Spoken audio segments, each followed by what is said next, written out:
Welcome back to Your Real Estate Voice with Barb Schlinker, the weekly radio show that informs and educates you on how to buy or sell real estate with Barb Schlinker, the owner of Your Home Sold Guaranteed Realty.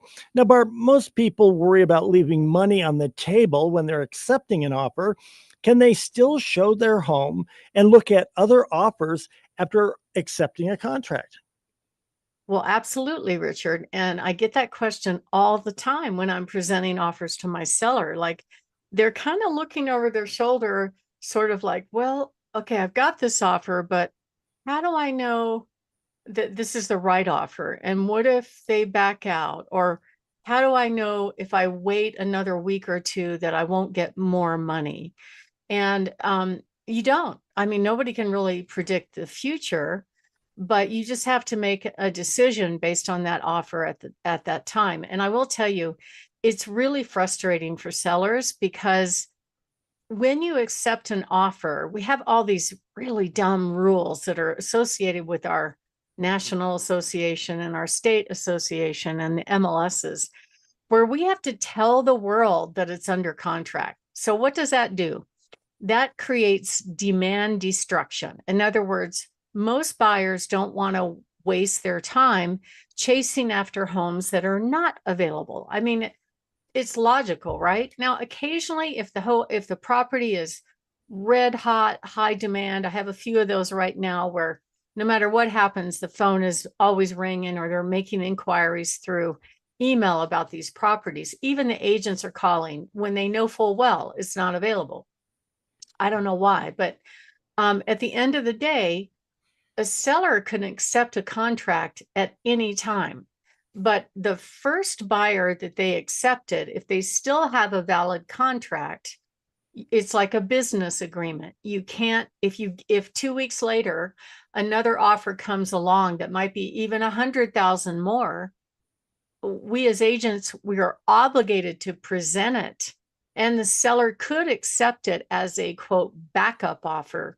But until contract number one is defeated, you can't take out and get rid of buyer number one just because you got a better offer a week or two later.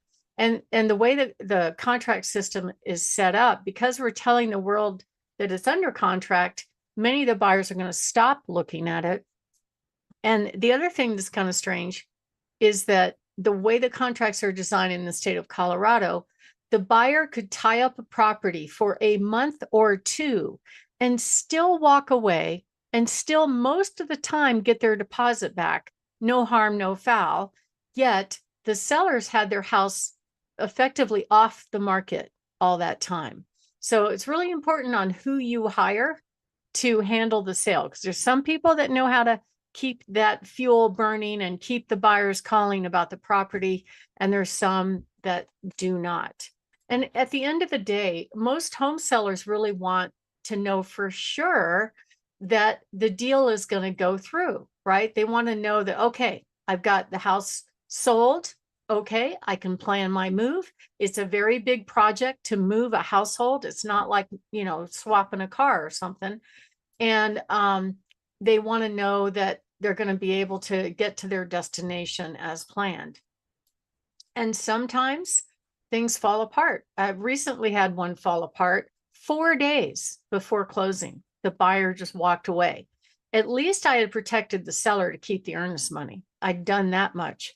But still, it was off the market for 6 weeks, waiting. And then essentially the buyer just changed their mind and they made up some lame excuse as to why they couldn't close, which was crazy. But anyway, we have obligations as agents to present all offers no matter what happens. So, the question is, how does a home seller really know that the sale is going to go through for sure? And I can kind of illustrate this story by sharing with you. I met with a seller a couple years ago. This is really fun. He was an ex-Marine infantry officer, really kind of tough and gruff guy. And when we sat down to discuss pricing, I could tell he wasn't really excited about the number I proposed. He priced the home, but he did do it that way. We did get a huge crowd looking at the home. And then when it was time to sit down with the offers, I was so proud of myself because I had 6 offers to present to him. I mean, if you're in a position where you have multiple offers, you're absolutely in the catbird seat. It's a great time, right? And that's what I said to him. I said, "Hey, isn't this fun? I've got all these offers to present to you." And he goes, "No." I said, "What do you mean, no?" And he goes, "I told you, Barb, to get me the most money. What are you going to do about it?" So I executed one of my strategies. I got the top 2 buyers to bid against each other, and I was able to squeeze some more money out of the sale. But one of the questions was the 2 buyers were bidding over each other. One was cash, the other was getting financing. The problem with financing was that that buyer had to do, after both buyers would do an inspection, but after that, there's an appraisal. There's a third-party opinion of whether or not the buyer is paying the price that's consistent with market value. And the problem was the higher number, we could not substantiate a number that was 41,000 higher than any kind of close similar sale. And so it put the whole situation in doubt that through the process 3 weeks in, where they're already packed up and ready to move, the deal could fall apart, or the appraiser could say, "No, it's not worth that much." And the buyer would walk the price back, and then they'd be disappointed, and they might even have to start over with a new buyer. So when I explained how that works and how the process, you accept an offer, then you order title, then they do an inspection, then they ask for stuff, then they do an appraisal, then they do the final clear to close. So you really don't know for sure if the deal is firm in that scenario until about 3 to 7 days before closing. And so he looked at me and goes, "Seems to me it's kind of like wallowing around in the mud and then it's over. Is that right?" I said, "Pretty much. That's exactly it." And so he opted for the cash offer, even though that offer was 41,000 less than the other offer. He knew he wanted certainty because they didn't want to tear down their house and be in the process of moving and have the rug pulled out from under them. So, at the end of the day, the seller makes a decision. And once you do make a decision, we actually have to put the status in the multiple listing service about whether or not the seller has accepted an offer. That was done to support agents, not sellers. Okay. So even though the seller has accepted an offer, that doesn't mean they can't consider another offer as a backup offer, right? So if we change the status, either contingent on a home sale or contingent on financing, it tells the whole world that the home is not available. That's what the buyer thinks. That home's not available. I'm going to move on and not look at that one. So all it does is save agents time from showing properties that have contracts. That's all it does. It doesn't help the seller, because what if the deal blows up later in the process, right? They don't have anybody as a backup because the multiple listing service mandated this thing to support real estate agents and not our customers. That's the kind of thing that I'm dealing with all the time, but I have a way around it, the way I market. And actually, I had something like this happen once before, Richard. It was back when the market was a bit hotter, and the seller started showing. They really didn't want to deal with showings very long. So the first offer that came along happened to be way higher than the asking price, even though they felt like there could be some uncertainty with that buyer. They accepted the offer. Well, that was like day one, and there was another showing right behind them that saw the house and said, "Oh my God, we love this home. Can we put in a backup offer?" So they did. Their backup offer was also higher than asking price, but not quite as high, right? So time marches on. For some odd reason, the buyer didn't do an inspection. And actually, what happened is the agent defrauded the seller. I even called the lender. It's not like I'm not doing my due diligence. I called the lender and said, "Hey, does this buyer need to sell a house to buy this home?" "Absolutely not. They're all good. Everything's fine," right? 3 weeks into it, I get an email from that agent going, "Well, our sale blew up. Our sale of our house," which he didn't make his contract contingent on that sale, fell apart. And unless you extend my deal, we're going to terminate. Well, we had our backup offer in place. So the seller's answer to that was, that's not my problem. Bye-bye. So by some miracle, the backup buyer had not yet gotten a contract on another home. And that was the home they really wanted. So when I called the agent and said, guess what? You are now the buyer of this home. Because you had a backup contract.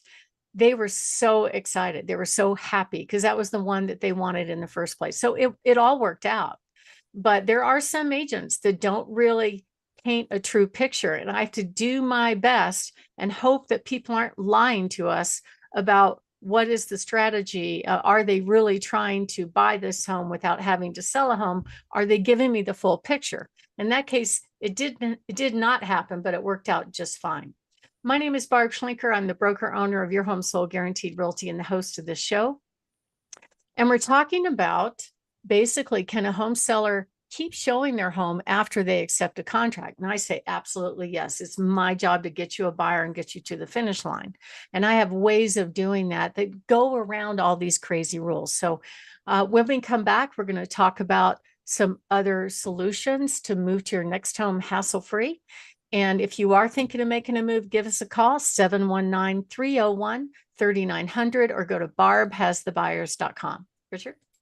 You're listening to Your Real Estate Voice. That's Barb Schlinker of Your Home Sold Guaranteed Realty. Barb, we've gone from nearly all homes selling for a premium price to homes sitting longer on the market, and in fact, some homes not selling at all. How do you give your home sellers certainty when it comes to a sale? Well, the way we do it, Richard, is we show up at any appointment with a handful of offers on their home already. We're coming out of the gate with offers because that's what the sellers want. They don't want to make their house pretty. They don't necessarily want to deal with showings and all that other stuff. They want a buyer, right? So we show up with buyers. That's how we do it. Most agents don't do it that way, but we do have solutions to make that transition because most people, if they're selling a home, they need their resources out of the sale to buy their next home. So we actually have a couple of investors that will come in and provide them funds of their equity up front so they can buy their next home without a bridge loan. It's really, really interesting. Plus, we tap into our buyers in waiting. Plus, we show up with offers. So if you are thinking of making a move and you want that certainty of a sale without worrying about the deal falling apart, give us a call. We do this all the time, 719-301-3900, or go to barbhasthebuyers.com. Richard? Barb will take care of you. Take my word on it. I'm Richard Randall, and I've been recommending Barb for years because she is not only your real estate voice, but the most experienced expert when it comes to buying or selling homes. You're listening to Your Real Estate Voice with Barb Schlinker of Your Home Sold Guaranteed Realty. And if you're thinking of making a move, call Barb at 719-301-3900 or visit barbhasthebuyers.com. We'll take a short break. When we come back, we'll be discussing how to choose the best realtor when you sell your home. Stay tuned for that.